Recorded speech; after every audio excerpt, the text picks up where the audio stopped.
Welcome to the Great Detectives of Old Time Radio. From Boise, Idaho, this is your host, Adam Graham. If you have a comment, email it to me, box13@greatdetectives.net.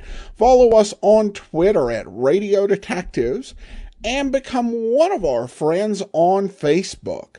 Facebook.com/Radio Detectives. Today's program is brought to you in part by the financial support of our listeners. You can support the show on a one-time basis, support.greatdetectives.net, or by using the Zelle app. Send donation to box13@greatdetectives.net, or mail in a donation to Adam Graham, P.O. Box 15913, Boise, Idaho 83715. Or become one of our ongoing Patreon supporters at patreon.greatdetectives.net. And remember, cast your vote. Our preliminary voting and the listener's choice voting continues. Go to vote.greatdetectives.net. Cast your vote if you have not. All right, it's time now for today's episode of Rocky Jordan. The original air date is September the 4th, 1949, and this one is A Stranger to the Desert. Buy wisely. Buy for flavor. Buy Del Monte. Del Monte, the brand you trust for flavor in so many good foods. Time now for Rocky Jordan, brought to you today by Del Monte Tomato Products.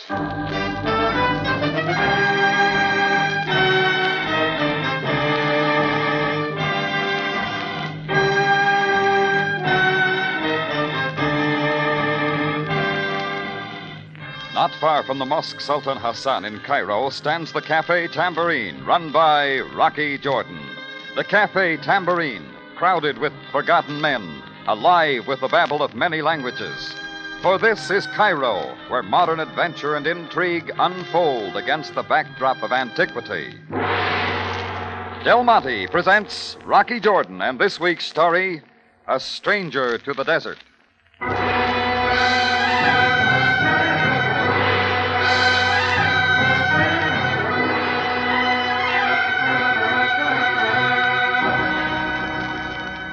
It was like any closing time at the Tambourine.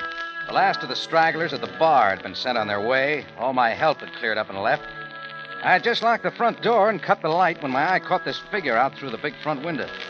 He was walking under the dim street light across the intersection with unsteady steps like one filled with arak.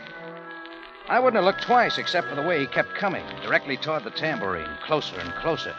And without swerving a step, he walked straight through the plate glass window. He fell face down on the window shelf and didn't move. But I did. I was about to drag the man to his feet, but then I knew better. He wasn't drunk at all. He was dead, with a knife between his shoulder blades. Right away, I put in a call for Sam Sabaya of the Cairo police. And before I'd hung up the phone, a crowd had begun to gather. It always happens. They materialize out of nowhere. And in less than 10 minutes, Sam appeared on the scene and took over. Let me through, please. Let me through. Greco, disperse the crowd. At once, Captain Sabaya. Move back! Because! Over here! Jordan! Who is this man? Never saw him before, Sam. He just happened to pick my window. Help me turn him over. Sure. Carefully. I trust, Jordan, that you did not become overly curious. Didn't touch him, Sam. He's all yours. Yeah. His pockets are empty. There seems to be no identification. Somebody made sure of that, even to tearing the labels off his suit. Yes, so I see. Look at him, Sam. What do you make of it? There's much to be learned, Jordan. The rough hands of a laborer, the weather-beaten skin. I'm noticing something else. His face. Well, somehow it's different. Yes, he's not a man of the East, that much we know. The oval shape, high cheekbones, sharp nose. Never seen any type like it.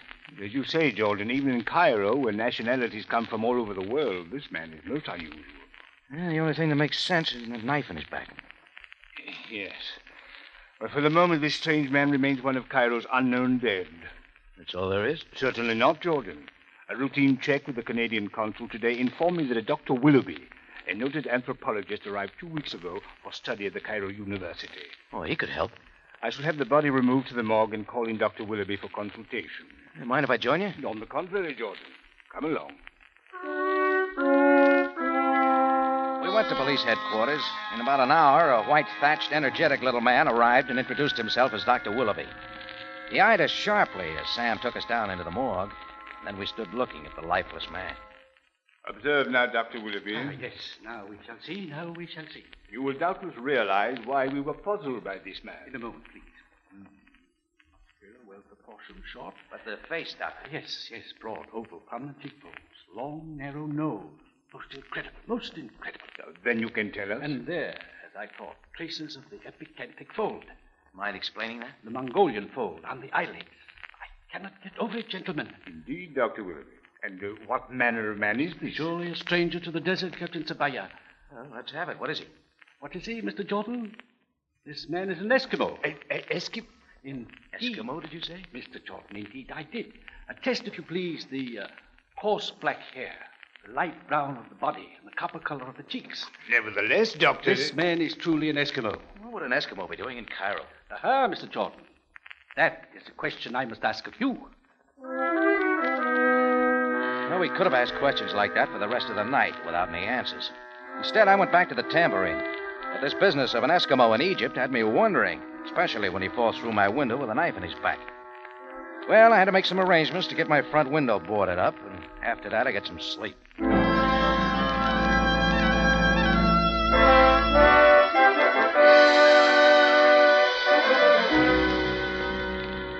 The next morning, I just opened up and was waiting for the help to show when in walked two more strange people. About 5 steps behind the first walked a big-robed Yemenite. And in the lead, hair stacked high on her head above slanting eyes and a sleek figure and jeweled platform shoes, was a woman. Her heavy perfume came in way ahead of her. She was very delicate and small, and in her hand was a very delicate and small gun. Where is it, Mr. Jordan? Where's what, lady? Give a civil reply, America. Silence, Jabu.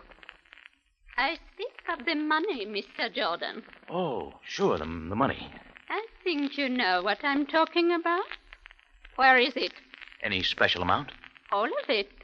10,000 pounds. $40,000 to you, Infinite. Enough, Jabu. I am speaking. Your command, my lady. Quickly now, Mr. Jordan. Look, supposing we put away the artillery, huh? I'll sit down, have a nice cool drink. You still pretend not to know what I'm talking about? It happens, I don't. We shall find out.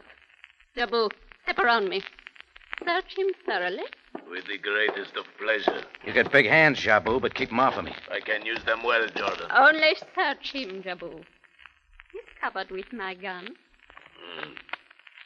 There is only the pound note in his wallet, my lady. Try the cash register, then. Keep looking.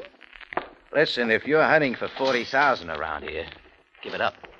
Here is the bank book, my lady, under the counter. Bring it to me, Jabu. Then step back. No luck again, lady. I haven't put money like that in the bank. Oh, I see. But there are many places to hide money. Perhaps Jabu must not be so gentle. My way is best. Such as this, Jordan. Hey! You're quite a man, Jabu, with your lady holding a gun. I do as my lady commands. Even to slipping a knife in somebody's back? Guard your words. Kill! Enough, Jabu. Perhaps Mr. Jordan wishes time to consider the error of his ways. And I take it you'll be back. Perhaps. In the meantime, you might also ponder on how short life can be. So very short, Effendi. Come now, Jabu. Follow behind. She kept the tiny gun in her tiny hand and walked out the door with Jabu the correct distance behind. I held it a second and got to the door just in time to see their car round the corner, a block down, and disappear. It was all too much on schedule. I couldn't say why, but somehow I knew it was all tied up. This Yemenite and his lady and the Eskimo in Cairo. Del Monte Foods is presenting tonight's adventure with Rocky Jordan.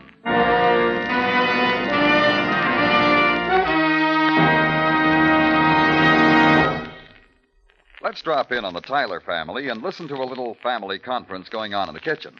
You know, dear, I want to have something special when Barbara and Tom come over for dinner tomorrow. Oh, shucks. I know Tom will go for anything you fix, so don't go to a lot of bother. Well... Say, I know. Why not start off with some ice-cold tomato juice? That's a good idea. Del Monte tomato juice, the perfect way to start a meal. How right you are, Mrs. Tyler. Del Monte tomato juice makes a perfect appetizer. Nothing could be easier to serve, yet it gives a special extra lift to meals. That's because Del Monte tomato juice is fresh tasting. Del Monte tomato juice is natural tasting. Del Monte tomato juice is refreshing. fresh tasting, natural tasting, and refreshing. Yes, that's a perfect description of Del Monte tomato juice. That fresh, sunny flavor, that sparkling, natural taste which comes from the very best field-ripened tomatoes, all adds up to real, deep-down, satisfying refreshment.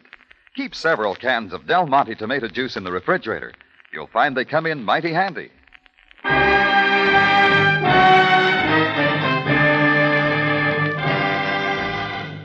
And now we take you back to Cairo, and tonight's Rocky Jordan story, A Stranger to the Desert.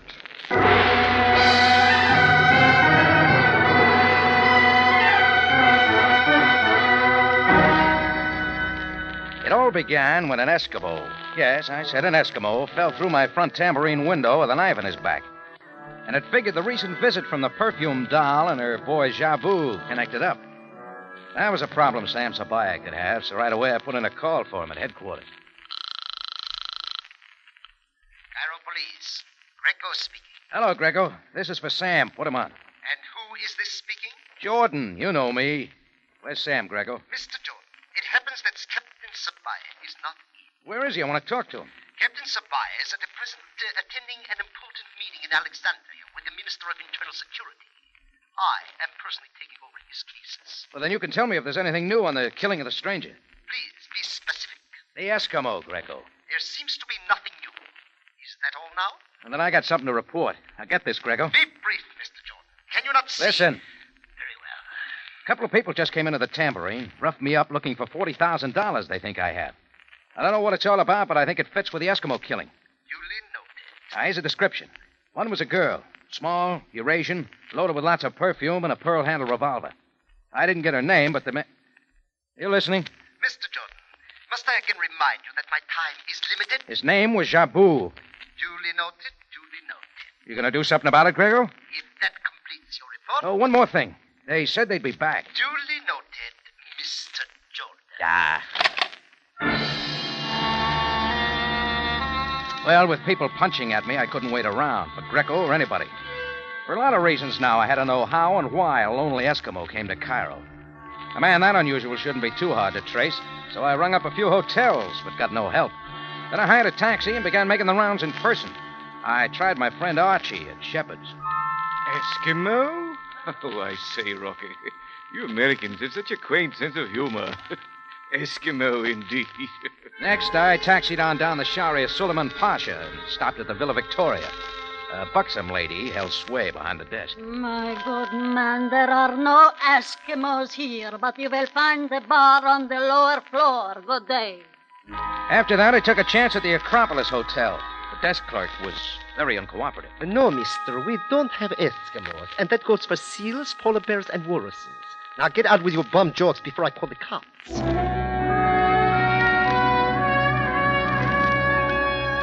I went on trying a few of the smaller hotels. Maybe I was getting tired, but so was somebody else I noticed following me. It was a third-rate tailing job, so I led him through the Muski Bazaar, and at the right spot, ducked around a corner. As he came by, I grabbed him and yanked him into an alley. Let me go advance, monsieur. What's it about, mister? I was only walking this way. Too close behind. Now, what do you want? Who are you? André Jandot. It means nothing to you. Let me decide. Why are you following me? I told you I was only... I can keep trying. I do not wish to fight with you, Monsieur Jordan. So you know the name, too. Okay, from the beginning. What's your business? I am a pilot, new to Cairo. I landed my cargo plane at the airport here last evening. Now, monsieur, I must... Not yet, Andre. Where are you from? Shoal Harbor, Newfoundland. Yeah. Who else was aboard the plane? An Eskimo, maybe?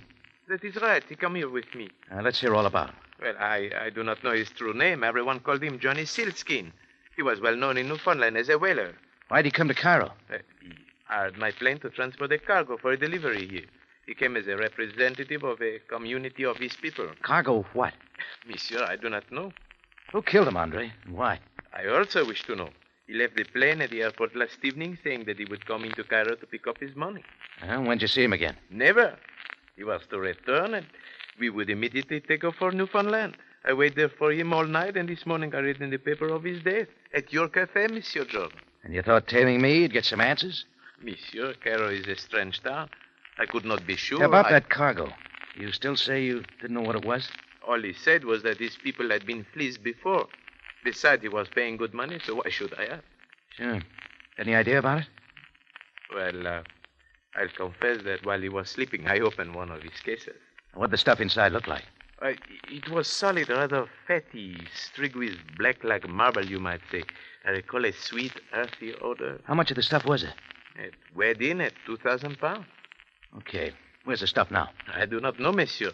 After I make my report at the airport office, I went back to the plane. A truck came and took the cases away. I do not know where. Look, you know my address. Where do I find you? I'm at the Caliph house, monsieur. Now take my advice and go back there, Andre. Then, you suspect there is danger? Why not? They kill once, they can kill again.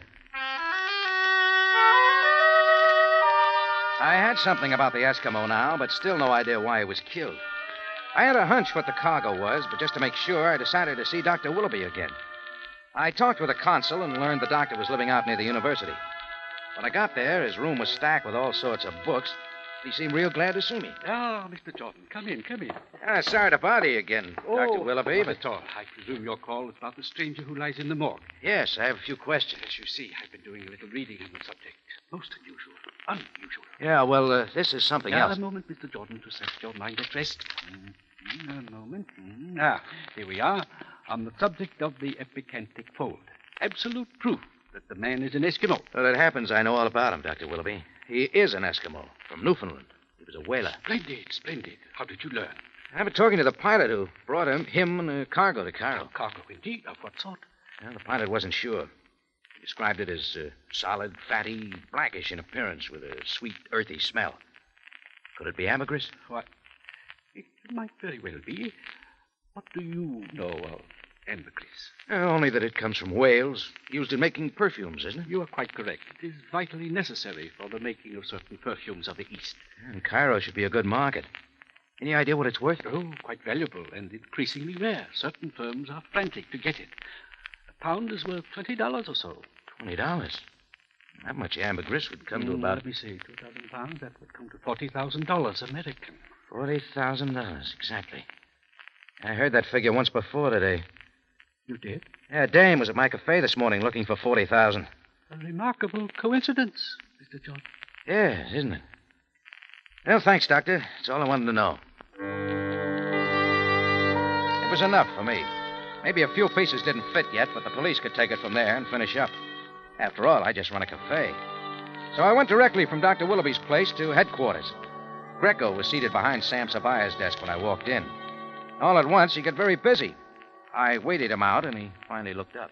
You again, Mr. Jordan. I'm quite busy. Well, I'm saving you some work, Greco. You can clean it up quick now. Clean it up? There are important matters on my mind. The killing, Greco, in my cafe last night. Oh, yes. You will leave that in my hands. That mean you got the two characters I called you about this morning? In good time, Mr. Jordan, in good time. Just what does this mean, Greco? You doing something about this or not? The Cairo police need hardly answer to you. You'll answer to a lot of people. You will keep away from the fires. It is an order. In good time, Greco. Mr. Jordan, I have given you an order. Come away from there. I'm just having a look at the Eskimo folder. Give it to me at once. Sure. Have a look at it, Greco. Not a thing in here since Sabaya's report last night. And what about it? That means just one thing. You haven't done anything and you don't intend to do anything about a murder. A man knifed in the streets of Cairo. And why should I, Mr. Jordan? He's only an Eskimo, a stranger. Sure, only a stranger with no relatives or friends to press for him. No consul to concern itself with his behalf. Guard your words, Mr. Jordan. What's the matter with you, Greco? Does it always take public opinion? Danger of a few votes cast the wrong way? Or maybe solving a poor Eskimo killing doesn't carry a promotion. Enough, Mr. Jordan. You will go now, or I shall call the guards. Don't bother yourself, Greco, about anything. I'll handle it myself. It looked like it was all up to me. When I got back to the Tambourine, there'd been a call from Andre, the pilot, wanting to see me right away. So I hurried to the Caliph house. His room was on the third floor rear, and I went up. I found it, but I didn't have to knock. The door was already open. I took 2 steps in and stopped. I stood looking down at the lifeless figure of Andre Jando. My eyes didn't tell me anything, but my nose did. It was the heavy aroma of strong perfume, like I'd smelled before that day. My hand was on the knob of the open door, and suddenly I slammed it back to the wall. You're pinned, lady. Toss out the gun. Let me out. The gun first. Make it quick. That's better. Now, come on out. You are very rude, Mr. Jordan. Just like your muscle man. Why didn't you send Jarbu to do this? Please let me explain. All right. Tell me about Andre. I did not kill this man. Sure you didn't. It is true. When I got here, he was dead. Before I could leave, I heard you coming and hid behind the door. That's an old story. I've heard it before. I tell you, I did not shoot him. My gun was not fired. Look for yourself. Yeah, You believe me now? maybe. Just who are you, lady? My name is Zora Harad. I own a perfume company in Calcutta. That much checks. What are you after, Zora? The money that is mine. Let's have the rest. The Eskimo wrote me from Newfoundland that he was bringing a ton of ambergris to Cairo for sale. He arrived last night, and by previous arrangement he came to my hotel. We made a verbal contract for the purchase. $40,000. You paid cash? He was suspicious, would have it no other way. I gave him the money, he left, and I sent Jabu to take the cargo to my warehouse. Then, Mr. Jordan, Yeah? What then? I learned that the Eskimo had received a higher offer from the All Eastern Perfume Company. And a short time later, Jabu called to tell me that the cases he took from the plane were empty. You trying to tell me Johnny Sealskin swindled you? I am sure of it. He took the money, then turned around and sold my ambergris to the All Eastern Company. So you killed him? I did not kill him. Perhaps I would have, with the chance. $40,000 is a great deal of money. You still think I've got it? I gave it to him. He was found at your cafe, and it was gone. You got it all wrong, Zora. Have I, Mr. Jordan? I didn't take your money, and Johnny didn't sell to All Eastern. But I know who did. I gave back the gun and sent Zora to a hotel to wait. And right away, I hunted up the All Eastern Perfume Company down on the modern Shariazaki. I waited there around by the loading dock for a long time. It was shortly after the Muezzin's last call when a truck slowed at the entrance and turned in. I hopped down behind and rode it to the dock. A man got out and went to a door. Somebody let him in and was careless with the lock. I counted 3 and followed. It was a large, half-lit room. There were all sorts of bottles along the wall. I noticed several low, glass-covered perfume processing vats sunk in the floor, each with its own name. Desert Madness, Oriental Mist, Torrid Love, and so on. 2 men went into a lighted office at the far end. I picked a good shadow just outside and listened. It was a great risk. I came all the way. Hold it. I'm not interested in where you got the ambergris or how. I'm just willing to buy it. Have the money? Yes, all of it. Here. 45,000. Now take it and get out of here. The back way. I don't want to be seen with you. Yes. Yes, I will go.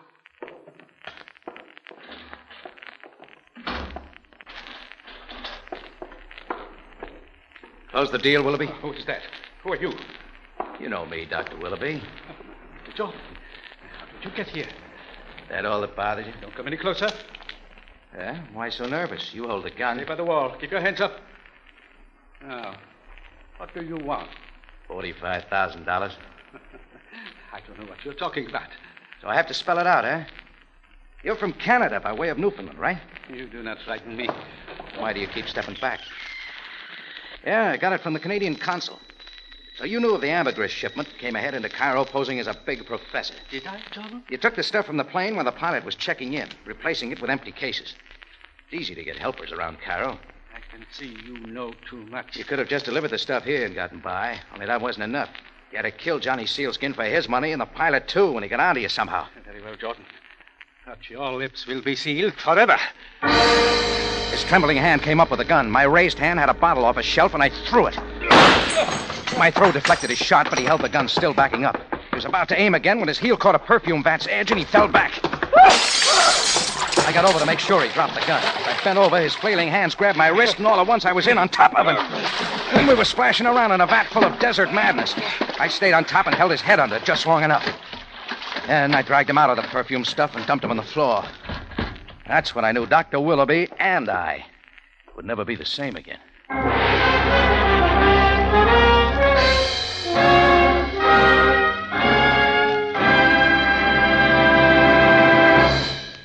In just a moment, Rocky Jordan returns to conclude tonight's story. You know, some folks insist on doing things the hard way, but not Mrs. Collins. She has the perfect answer when it comes to hot weather meals. But let's hear her tell about it. Why, it's very simple. I just prepare light meals, sometimes just cold cuts or cold roast beef. And I keep a bottle of Del Monte catsup handy on the table. It has such a wonderful, marvelous flavor, I can depend on it to perk up any meal. Or just the other day, for instance, my husband wandered in from the backyard. Phew. Oh, it's been such a warm day today, honey. Let's just have something light for dinner. Oh, I'm way ahead of you, darling. The dinner's ready now. Some crisp salad, iced coffee, cold roast beef, and your favorite Del Monte catsup. Oh, swell. You wonderful woman, you. I can always count on you to treat me right. And there you have it, Mrs. Collins' recipe for a cool meal on a hot day. And the point to remember is Del Monte catsup. Say, that zesty, lively, rich tomato flavor really perks up those light meals. And it makes planning summertime meals downright easy. Think of meatloaf or baked beans, franks, or cold roast with Del Monte catsup poured over just the way you like. Then think of flavor, rich, tangy tomato flavor that makes you want some more. That's right, you're thinking of Del Monte. So next time you buy catsup, buy Del Monte, and it won't be long before you'll be saying, just like Mrs. Collins does, I always have a bottle of Del Monte catsup handy. It has such marvelous flavor. Back now to Rocky Jordan.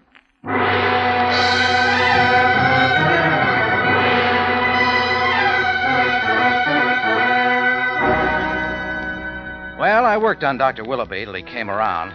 And I took him outside, put him in the truck, and in another half hour, we pulled up at police headquarters. They took over the ambergris cargo, and after giving Willoughby a shower and a change of clothes, they put him in a cell.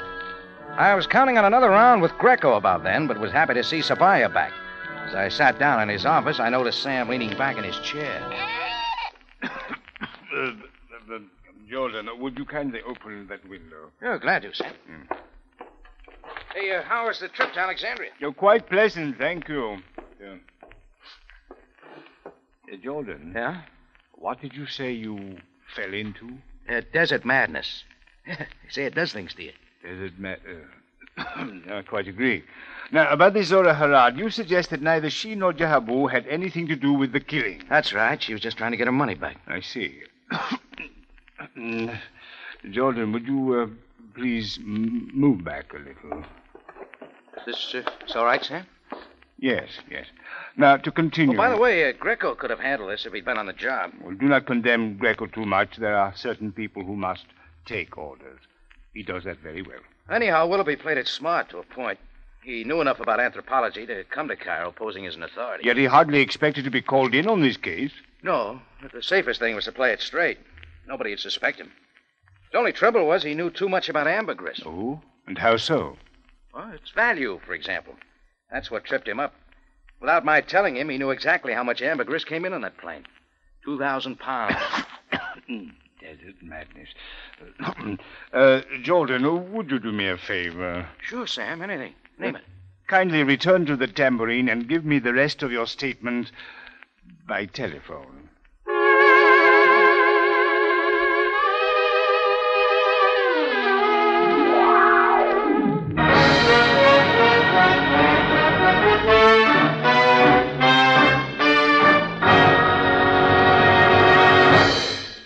For the finest in tomato flavor, enjoy the whole family of Del Monte tomato products. Del Monte catsup and chili sauce. Del Monte tomato sauce and canned tomato. And Del Monte tomato juice. Remember, buy wisely. Buy for flavor. Buy Del Monte. Del Monte, the brand you trust for flavor in so many good foods.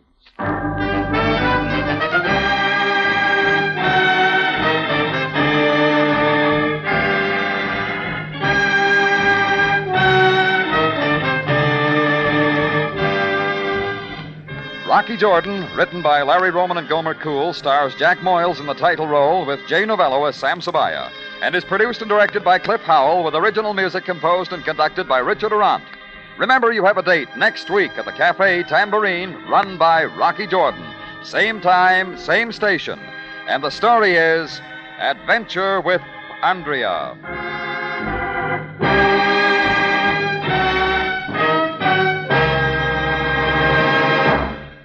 For the best peaches and cream you ever ate, buy Del Monte peaches, sliced or halved. Yes, whenever you want ripe, mellow, truly delicious peaches, look for the brand that puts flavor first. Del Monte. Larry Thor speaking. Rocky Jordan is presented over CBS, the Columbia Broadcasting System.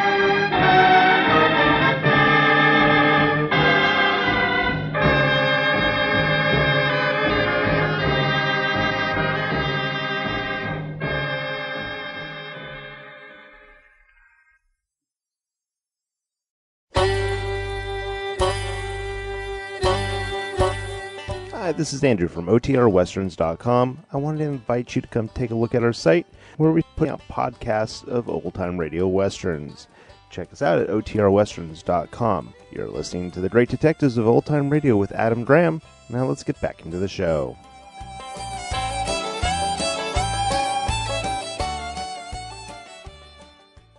Welcome back. I take Sabaya's defense of Greco, and I can translate that as he's related to somebody and I'm trying to make the best of it.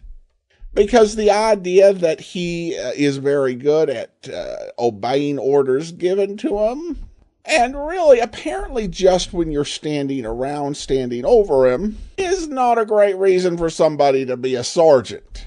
I still say Sergeant Otis was better, and that Greco has necessitated me saying something like that just says so much about Sergeant Greco.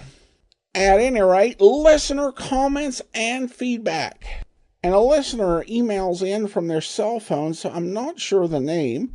Adam, when you talked about the pronunciation of ketchup, that's how I remember them saying it on My Three Sons commercials. Therefore, when we were kids, we would call it Dogs Down. I was more surprised in that same commercial they twice called a patio. Mark forwarded along an interesting article from Slate that picked up on a Mad Men episode where the difference or lack thereof between the sauces was referenced.